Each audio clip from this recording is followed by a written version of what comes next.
বঙ্গোপসাগরের বুকে ৮ বর্গ কিলোমিটার আয়তনের প্রবালদ্বীপ সেন্ট মার্টিন দেশে পর্যটকদের আকর্ষণের কেন্দ্রবিন্দু, প্রকৃতির অপার সৌন্দর্যের এই লীলাভূমি। দীর্ঘ ৯ মাস পর পর্যটকদের জন্য খুলছে দ্বীপটির দুয়ার। আগামী ১ ডিসেম্বর থেকে টেকনাফ সেন্ট মার্টিন রুটে পর্যটকবাহী জাহাজের মাধ্যমে শুরু হচ্ছে যাত্রা। এর জন্য প্রস্তুত রয়েছে ৭টি জাহাজ। তবে এবারের ভ্রমণে পর্যটকদের মানতে হবে ১২টি নির্দেশনা।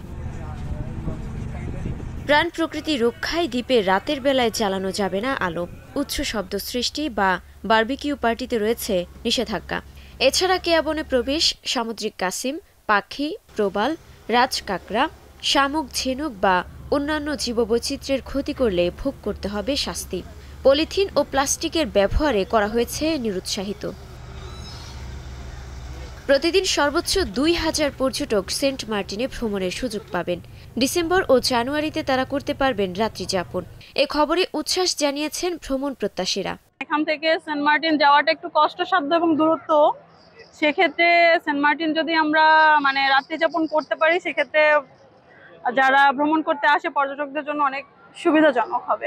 কিছুদিন আগে রিপোর্ট দেখলাম, নিউজ দেখলাম যে এটা খুলে দিচ্ছে, বাট যে স্টে করতে পারবে না চলে আসতে হবে।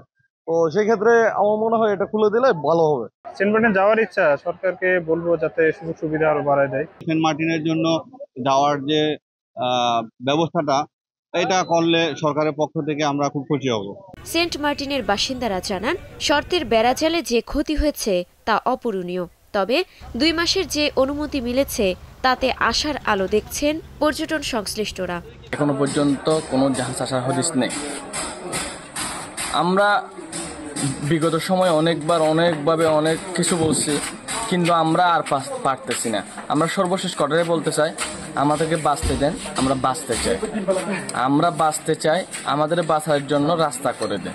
জাহাজ মালিক সংগঠনের নেতা বলছেন, সরকারি নির্দেশনা মেনেই জাহাজ চলাচলের জন্য প্রস্তুতি গ্রহণ করছেন তারা। আমরা আগামী ১ ডিসেম্বর থেকে সরকারি নির্দেশনার আলোকেই সেন্ট মার্টিনে জাহাজ চলাচল শুরু করতে যাচ্ছি। যেহেতু ডিসেম্বর এবং জানুয়ারিতে রাত্রি যাপনের সুযোগ দিয়েছে, সেহেতু আমরা ১ ডিসেম্বর থেকে জাহাজ চলাচলের শুরু করব। পরিবেশ রক্ষায় সরকারি নির্দেশনা মেনে চললে সেন্ট মার্টিনের পরিবেশ ও জীববৈচিত্র্য থাকবে সুরক্ষিত, মত বিশেষজ্ঞদের। Desk report, star news.